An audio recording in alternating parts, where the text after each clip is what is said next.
Okay, it's been about an hour and 15 minutes, and as you can see, I'm going to start losing the sun off my panels. For the last hour, it's been in full sunshine, but now, just the way things work, it's going to go away really quick. Everything's going along as planned in here. We're not getting hot 18650s at all. And as you can see, I'm getting I have no watts coming in right now, which is kind of funny. No amps. I'm at 10.85 is the reading of the battery. If we look at this, the charge controller, 10.8 is where I'm at. So anyway, soon it's going to come to an end. All right, it's been about a half an hour, and we've lost just about half our sunshine there. And I've got to take off for a little while, so I'm going to go ahead and call it quits on this. I think we're good. We're at 10.9 volts, 10.8 according to this, and we're still charging, but the battery's about half full. So I may be a little bit over what I wanted, but that's okay. So we're going to call it a day on this. We'll disconnect this, and then we'll just let everything sit. Let's go ahead and pull that off there, and that'll tell me exactly what my solar panel is giving me. It's still giving me 18 volts. Okay, it's been about 4.5 hours since I had this thing on the solar panel charging up. So I'm going to now take it apart and break it down into the three S-Pack modules, and then we'll check it out and see what the voltage is.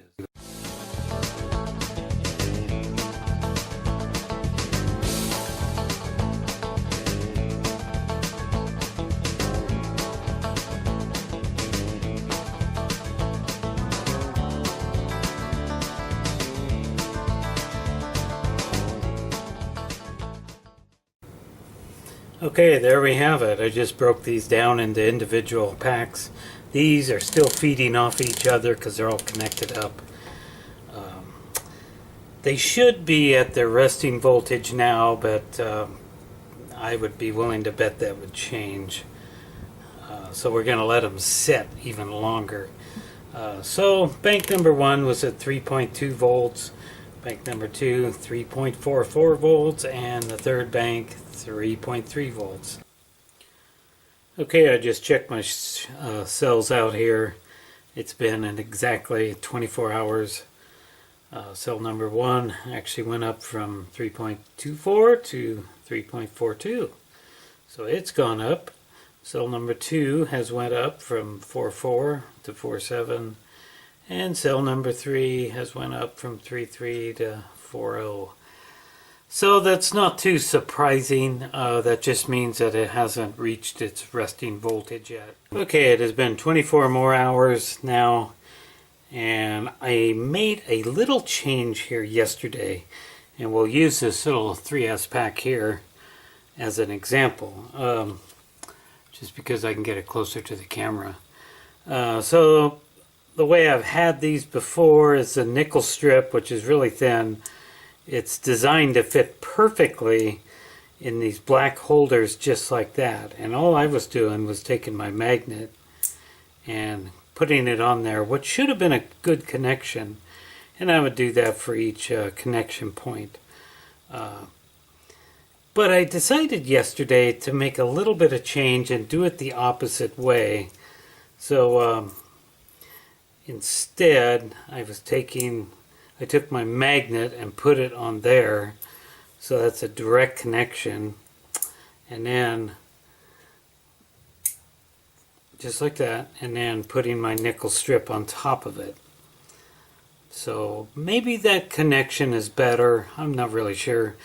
These nickel strips are actually designed to be either spot welded or soldered right onto the connection. Neither one of what I'm going to do. So that's what I've done right there. I've changed these things around because I thought, maybe some of them aren't making a good connection. And now we're going to see 24 hours later where I'm at here. Alrighty, well, we've actually had quite a change here. And I don't know if it's because I now have everything all connected or what. I have no idea if it was because I had the magnets different. But we've now dropped down 2/10 on this one. We've dropped down 6/10 on this. And on this one we went up 3/10. So I don't know. Kind of bizarre, kind of strange. Anyway, we'll wait another 24 hours and we'll come back and check this and see how these numbers did. Okay, a few hours ago I checked my batteries and discovered the bank number 1, 3.40 volts has not changed in 24 hours. Bank number 2 has not changed, and bank number 3 has not changed. That tells me that my batteries have reached the resting voltage that I desired. So what I've done now is I've put them all in series. I got all 36 cells, including the very bad one, the one that's been dropping in the back. I think by switching around my magnets and nickel strips, actually made them connect better. I think I was having an issue there and didn't even realize it. So let's see what we got here.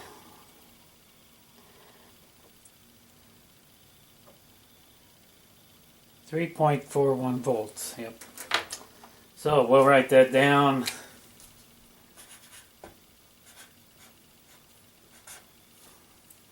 And we'll come back in 24 hours and see if this number is still good. That should be a resting voltage for the entire pack. Alright, we're at our 24-hour mark once again. And about 10 hours ago I decided to do a little experiment. So I got the porta-power out and I've connected it up alongside the Innova, and I took a reading with the porta-power about 10 hours ago. And this is what I found. The porta-power reading was 3.4354 volts. And the Innova was 3.41 volts. There's quite a bit of difference. The porta-power gives me a lot more numbers than the Innova does. It's just the way it is. And so I wanted to see what these last two numbers, these would change before these would. And I wanted to see what those would tell me. So let's turn everything on here and see what we got 10 hours later. We still got the 3.41 volts here, which tells me it's at the good resting voltage, but I'm curious about what the porta-power is telling me. 3.4353. So according to this, it went down, but now it's matched. It slowly went back up, and it's matched this number, and it's actually teetering, but now it's at 5. So it's actually went up a little bit. So all in all, I determined that this is completely at a resting voltage, and that's what I wanted. So I'm going to go ahead and take all my magnets off and all my nickel strips and let these sit all by themselves, not connected up to each other, so they won't be feeding off each other anymore. And then we'll check in the morning or tomorrow at this time and see if these numbers match up with the individual cells.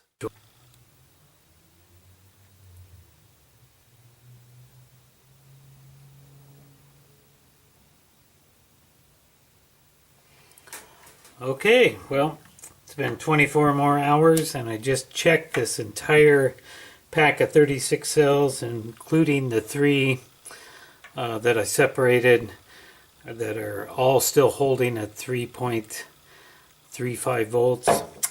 All of these are doing really good. They are holding, every single one of them, at 3.41 volts. So that is really good news.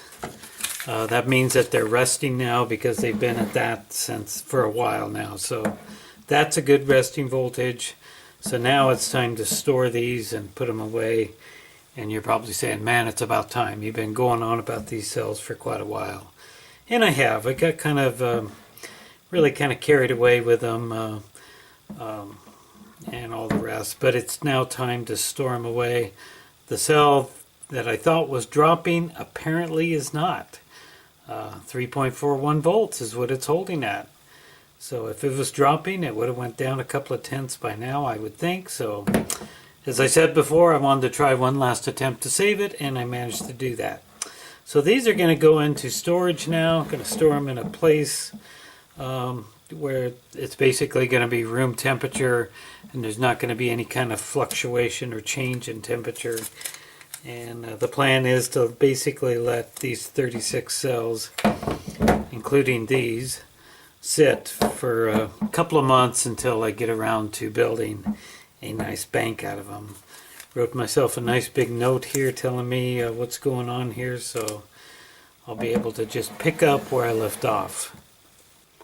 In the meantime, we can get on to the next project, which is going to be harvesting 36 more cells, 18650s, just like these. I bought these some time ago. I actually didn't remember when I bought them, but the date on here is March 2nd, 2017. So these are well over 3 months old. They've been sitting in these boxes here. I had opened them up. So what I bought was simply, I bought a lot of 6 Dell laptop batteries. We've all seen these things. Gonna talk more about that later, but for now, that's what we're gonna move on to. So the next video you'll see is going to be entitled Harvesting Used Laptop Batteries, and I'll take these all apart, pull the cells out, and show you how to save them if they're good.